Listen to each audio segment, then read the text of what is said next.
Hello and welcome to your in-depth weekly horoscope for week commencing the 22nd of November for the Sun or the Ascendant. Now, if you're new to my channel, what I do is provide an overview of the major themes of the week for us all. I then dive deep and give a detailed forecast for each zodiac sign, so please stay with me for that. Monday sees the Sun return to the sign of Sagittarius. Sagittarius is the ninth zodiac sign. It's a fire sign, but it's also mutable. That means it's very flexing. It's very much to do with higher values, can be to do with philosophy, higher education, travel, borders, anything to do with customs and exports, adventure, independence, and it has a very inquiring energy. But it's also joined on Wednesday by Mercury, the planet of communication. Technically not at its best in the sign of Sagittarius, but I think this is one of the afflictions that's least difficult. Here Mercury gives us even greater appetite for information, for knowledge. And the two are going to be broadly together from the middle of the week through to the end of the week. And then next Monday, the 29th, they come into an exact conjunction known as a cazimi, which is very exciting. And that means the agility and flexibility of Mercury in Sagittarius is really warmed up by the wonderful rays of the Sun. But also, as this week begins, Venus and Uranus continue a very enlivening relationship, pushing us to be more open-minded about what we do with our resources, which is very much to do with the sign of Taurus. But of course, Venus in the sign of Capricorn is very much more perhaps to do with relationships, you would think. But Venus is the planet of money. So in the rather stable and worldly sign of Capricorn, this could be a great time to think outside the box, be a bit fresher in our approach to how we use the resources we have. But in a love relationship, someone may completely surprise us with an unexpected proposal, an invite on a date, and it may be the least likely person we could imagine.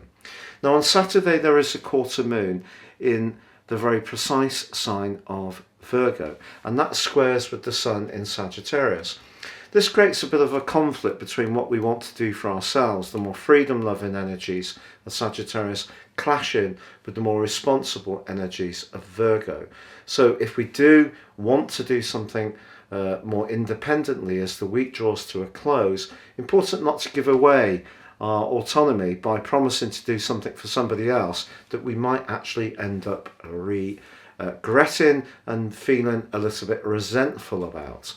Now all this week, as it's been for some time, Pluto, the planet of change, the planet of power and of the underworld in Capricorn, is in a semi-sextile to Jupiter.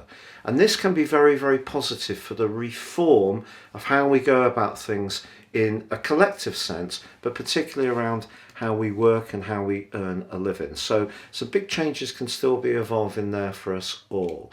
But please stay with me for your individual zodiac sign. But if you would be so good to subscribe to my channel, if you've yet to do so, please click on the subscribe button. And this will mean every time I drop a video, you'll get an alert. Also, if you'd like to get your free daily horoscope fired to your device each morning, please see the subscription link below. I've written these for over 25 years. My work's used around the world on some major platforms. And finally, with year 2022 racing up, if you'd like to get your personal horoscope for next year, your forecast based on your time, date and place of birth, you can do so now. Get the rest of this year free and 30% off and a character analysis. Please see the link beneath this video. Hello Cancer and welcome to your in-depth forecast for week commencing the 22nd of November. The Sun and Mercury moving out of the part of your situation which is very much to do with joys, expression of energies and creativity and fun, not always easy to access, true, with the COVID crisis. They move into a much more routine part of your situation, the sixth house. This is the kind of area where we get reminders on our phone for a dental appointment, or perhaps something to do with an animal needs an annual inoculation. This kind of stuff, very sixth housey. And it can also be about the details around work. So if you're someone who does work in an environment where you have to process information in a very accurate and detailed way, your precision can really be enhanced over the next week, and that's something to really embrace. But also, the sixth house is about our own welfare, but particularly our physical welfare. And Mercury being very close to the Sun can affect our nervous system a little bit. So it's important to make sure that stress or any demands that we all have these days are not being too overpowering. And the quarter moon on Saturday suggests that you could end the week, if you try to pack too much in, feeling a little bit on edge. So try to pace yourself, give yourself some realistic targets. But if you are going to try and make your situation somewhat more virtuous in some kind of way, just don't try to do too much at once.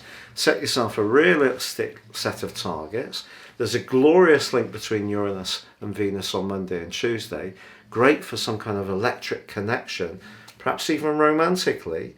But yes, a more practical vibe does come in this week, and it's just enjoying it really. If there are little changes that you can make, even if you pride yourself on being very organised, perhaps one of the things you need to do is actually let go a little bit, not be quite so inclined to try to micromanage every element of your situation, and give yourself permission just to chill out.